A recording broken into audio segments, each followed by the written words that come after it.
Good morning to everyone. Students, very good morning and welcome back to our online classes in this case sensitive time, in the quarantine time, and now we have to make our time productive. Students, how we can make our time productive?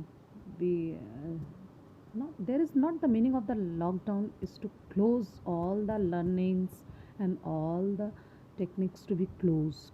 So we have the another option for you, and it is online classes. Okay, my dear students, so we are going to be little bit tough to social science, that is political science, and it is the first chapter of your NCERT book is power sharing. So what is power sharing? Power sharing, before going to the power sharing, first we will see that what is the need to study power sharing. Why to study power sharing? Okay, so these are the 4 points which you can see on your screen. First is that to know the meaning of power sharing. Second, understand how power sharing takes place in a democracies like Belgium and Sri Lanka. Next, analyze how lack of power sharing leads to social conflicts as in Sri Lanka. And the last one, the sensitizing then the need of power sharing in democracies. Okay, let's go ahead to the next slide. Now we will get to know that what is power sharing. Now we have seen that what is the need to power sharing. Now we will see that what is power sharing. Suppose in your home you can see that the power has been divided among the different peoples in your home. Suppose your father has to take some other responsibility, your mother is taking some other responsibilities, your elder brother, sister, they are doing their another jobs or another work. It means in your home there is the sharing of the power. And you just imagine if all the decisions will be taken by your father only, then what will happen? How you will feel it? Like a dictatorship or like another type of kind of thing. So that is why the power sharing for any country, for any religion, for any society, it is very compulsory. And the first point for need of the power sharing is to reduce the conflicts among the different peoples in the society. So go with the meaning of the power sharing. It is the power sharing among the different people, different parties, social, religious and linguistic groups that usually happens in democracy. Did you get that what is power sharing? It is the power sharing among the different people. Power sharing क्या है? ये मतलब अलग अलग लोगों के बीच में, parties के बीच में, सोशल जो सामाजिक तौर पर अलग हैं, या फिर रिलीजियस धर्म के आधार पर जो लोगों का समाज है, linguistic what is the meaning of the linguistic groups? Means वो लोग जो अलग अलग तरह की भाषाओं को बोलते हैं, उनके बीच में भी पावर शेयरिंग होना चाहिए.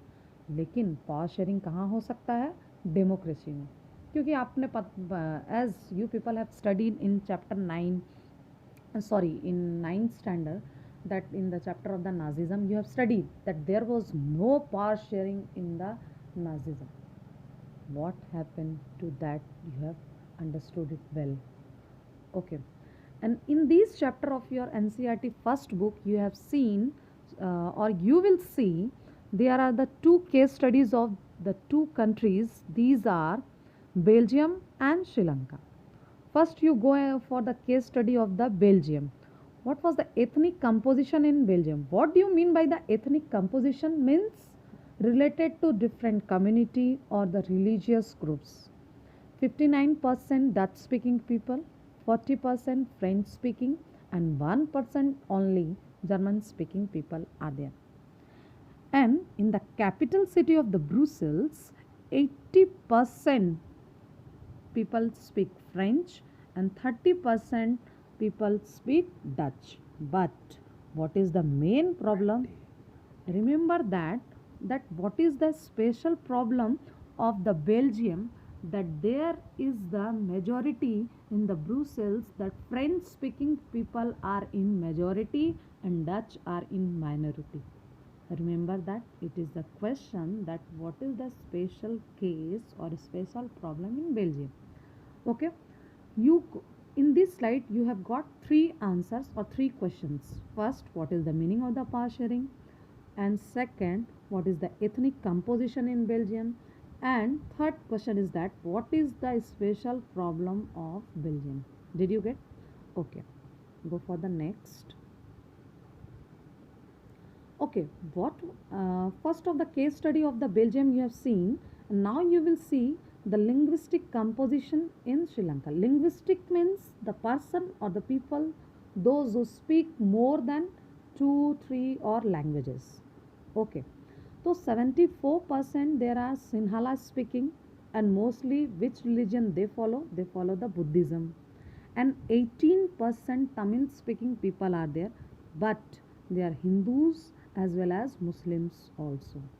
But among the 18% Tamil speaking, 13% they are Sri Lankan Tamils.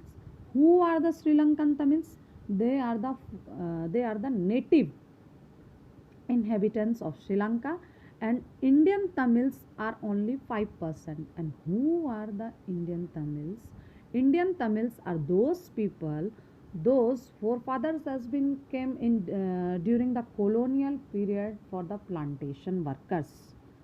You have to remember that 18% Tamil speaking people in Sri Lanka, again they have subdivided into Sri Lankan Tamils. Sri Lankan Tamils are those people, those who are the native inhabitants of Sri Lanka, and Indian Tamils, these are those peoples, those who have came during the colonial period from the India, and most of the people they have come from the Tamil Nadu. Okay, and amongst them 7% are Christians, and they are both Tamils as well as Sinhalas. So Sinhala speaking people are the linguistic. Why the Sinhala speaking people are linguistic? Because they are speaking the different languages or the different religious majority in Sri Lanka, which practice majoritarianism in Sri Lanka. Okay, go for the next. Okay, what is the meaning of the majoritarianism? ये क्या है? A belief that majority community, which was the majority community in the Sri Lanka? Give your answer.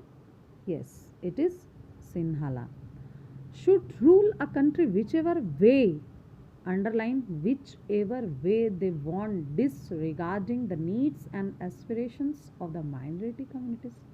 Do you think so that the majoritarianism type of government, is it okay for any country?